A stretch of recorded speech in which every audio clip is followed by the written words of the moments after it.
yo le pido a Francisco, Alfredo y a José Jesús que también nos toquen un poquito el tema tan actual y tan relacionado con lo que está viviendo el mundo y México.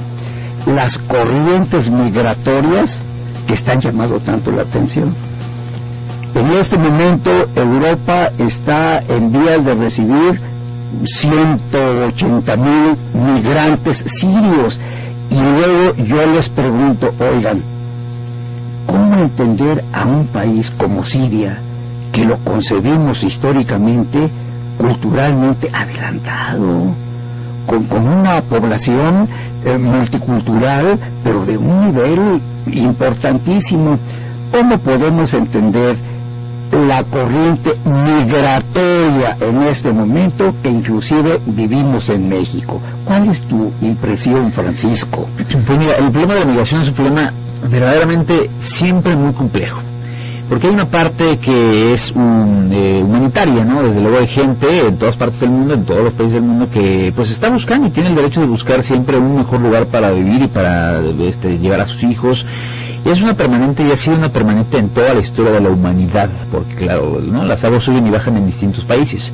Pero también, pues desde siempre, los países han tenido que establecer controles y límites a la migración, porque aunque la buena intención puede decirte que vale la pena recibir a la gente con brazos abiertos, pues también hay una obligación de todos los estados, incluido el mexicano y los europeos, por supuesto, de cuidar sus propias fronteras y de cuidar a su propia gente, a sus propios connacionales. Este tema de la migración concreta de africanos del norte y del Medio Oriente hacia Europa, pues sí se complica, en tanto que hay históricamente una guerra cultural entre el Islam y el cristianismo que ha tenido muchos espacios muy álgidos, ¿no? Por supuesto, ahorita decirle a un español que reciba a musulmanes, pues es una locura, ¿no? Cuando les costó siglos sacar a los musulmanes de España y tuvieron que ver guerras y morir y todo, ahora vienen con la cara triste a que los recibas, pues por supuesto la respuesta inmediata es no. Fíjate cómo los países musulmanes que sí tienen posibilidad de dinero, pues aunque muchos se han negado a recibir a estos migrantes, ya anunciaron la intención de donar dinero para poder construir mezquitas en Europa, ¿no? Lo cual me hace creer que pareciera que hay un interés, por supuesto, de ciertas potencias, pues más bien de islamizar gran parte del continente europeo a través de mezquitas, a través de pues, estas oleadas. No sé si has visto las fotografías de los trenes, ¿no? Y de los barcos que llegan cargados. Ahora, ponte tú a verlos de cerquita y dime cuántas mujeres y cuántos niños hay en esos barcos, y tú verás que hay muy pocos. Están enviando jóvenes, ¿no? Jóvenes de entre 15 a 30 años, gente pues todavía en edad de trabajo, pues a buscar una mejor forma. Ahora, son todos no. Hay gente que obviamente sí está metida en un problema y sí quiere salvar la vida y sí quiere salvar a su familia. Entonces, mi opinión al respecto es que Europa sí tiene obligación moral de recibir a refugiados y migrantes, pero, y es un pero muy grande, tiene que haber controles bien importantes, porque por supuesto pues hay gente que aprovechará estas oleadas para enviar agentes desestabilizadores. Alfredo Ceja, ¿cómo podemos entender en este momento el fenómeno migratorio? Mira, como lo comentaba al inicio del programa, la diplomacia mexicana siempre se había caracterizado también por apoyar en este tipo de situaciones. Lo podemos ver en el caso chileno, en el caso argentino y en la dictadura española, que México aceptó refugiados. Tengo entendido que en uno de los casos, por la relevancia o la importancia que tuvo la diplomacia mexicana, que de ser de los primeros en posicionarse, tuvo la oportunidad de elegir a quienes recibían. En este caso en especial, en el caso de Siria, creo que el gobierno mexicano se ha tardado. Una vez más vemos una falta de acción por parte de la diplomacia mexicana, de la Secretaría de Relaciones Exteriores. Creo que lo debes pensar más rápido, debes de tener ya un plan estratégico, un plan diseñado para este tipo de situaciones, que te diga, ¿recibimos o no recibimos? Y si recibimos, en qué condiciones. Creo que esto no es, pasa la situación y entonces vemos qué vamos a hacer. Creo que eso le ha faltado también al gobierno mexicano. Veo complicado, como bien lo comentaban, si se da la recepción de refugiados sirios, se hablaba de alrededor de 10,000.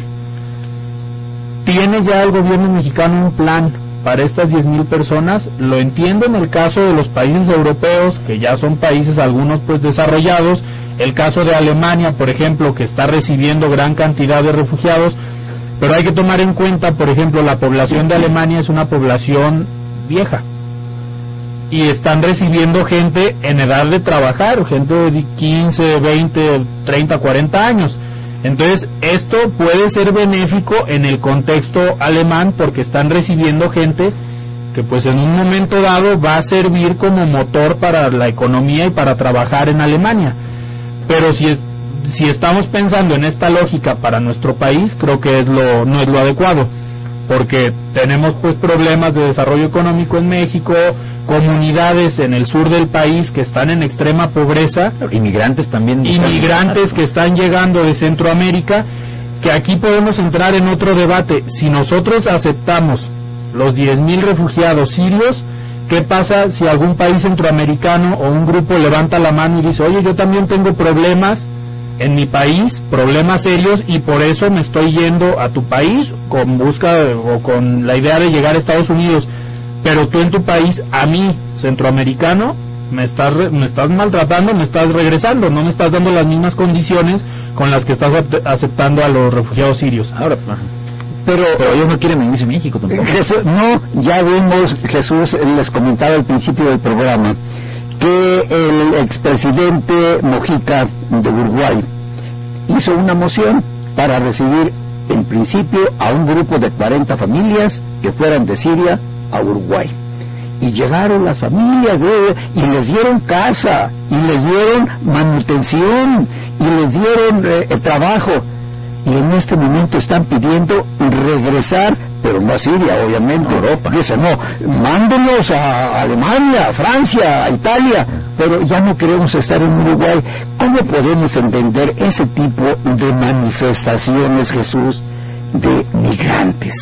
Bueno, tres cosas. Primero, con respecto a esto que sucede en Uruguay, es una parte lógica y natural, y históricamente está documentado. Por ejemplo, las poblaciones italianas que escapaban de la Primera Guerra Mundial, que llegaron a Argentina, al mismo Uruguay, a Chile, pasaba lo mismo, pero sobre todo por una cuestión de asimilación cultural o por el riesgo de no asimilarse al país que lo recibe. Entonces es perfectamente normal. Después viene la etapa de aceptación, en donde van a ver las dificultades de que lo reciban en Europa, y estas poblaciones se van a quedar sin duda en Uruguay. Pero esto pasó también con los armenios en Argentina, pasó con los armenios en Francia, pasó con las comunidades judías que vinieron a México desde con Álvaro Obregón en los 20, entonces es perfectamente normal. No le veo ningún sobresalto con respecto a otras dispersiones diaspóricas que ha habido. En segundo lugar, quisiera yo puntualizar que hay una diferencia muy grande y que por eso genera miedos, estereotipos y hasta cierto punto discursos intolerantes con respecto a la diferencia legal, ¿no?, de regulada por la Convención de 1951 sobre el Estatuto de Refugiados, que la figura del refugiado es muy diferente a la figura del migrante. El migrante huye por razones económicas, es decir, si bien es cierto que hay factores de empuje en su país de origen que lo llevan a mudar, por ejemplo, en nuestros compatriotas jaliscienses que se van a Estados Unidos en busca de mejores oportunidades. En el caso, por ejemplo, particular de los países que tienen conflictos, como es Siria por el momento, pero ha sucedido con Palestina históricamente, sucedió en Europa en el marco de la Segunda Guerra Mundial, de la Primera Guerra Mundial, los Balcanes, etcétera. El refugiado se va porque no le queda de otra. Ha perdido su tierra, ha perdido su casa, ha perdido su familia, y lo único que le queda es rescatar la vida. ¿Por qué digo yo que es importante tomarlo en cuenta? Porque además está regulado por el marco jurídico internacional que los países signatarios de la convención, que después hizo protocolo en 1967, para obligar a los signatarios a recibir a estos refugiados, pues ahora tiene la obligación incluso de cambiar parte de sus leyes domésticas, de sus leyes nacionales, para adecuarse al protocolo. Entonces, los países no es que estén haciendo una obra de caridad, tienen la obligación porque firmaron un tratado internacional que los lleva a proteger a estos refugiados. Ahora, el refugiado, a diferencia del migrante, es gente de clase media, es gente preparada, gente pensante, es gente politizada, que normalmente, y también está documentado en la historia, de 200 años a la fecha, son diásporas que precisamente por esta capacidad, ellos no se fueron por el incentivo económico, ellos estaban perfectamente bien en sus países, no representan una amenaza, digamos, a los países receptores. Ellos se van porque el conflicto los va a matar. Pero en los países que los reciben, vean los armenios en Francia, vean los judíos en México, los judíos en Estados Unidos, los cubanos en la Florida, han prosperado por la simple y sencilla razón que ellos eran gente próspera en sus países de origen. Entonces, hay que quitarnos un poco la idea de que representan un riesgo. Incluso yo veo que, a diferencia de lo que se cree en el discurso que domina hoy en México, los 10.000 sirios que se está pretendiendo traer a México, más que representar una amenaza, son un área de oportunidad para México, porque lo que traen con ellos es una aportación cultural incalculable, y si no me creen, pues vean a los libaneses que Álvaro Obregón permitió que entraran en los 20. Sin los libaneses no puede concebirse la historia moderna de México. Dicen los judíos. Y Guadalajara, acuérdense, alrededor del santuario del Señor San José o San José de Gracia, no sería concebible esa colonia, esa zona de la ciudad sin los libaneses. Vamos haciendo una pausa y seguimos con este tema que es actualísimo, la diferencia refugiado con migrante y las posibilidades de que México renueve su vocación de recibir a los perseguidos. Pausa.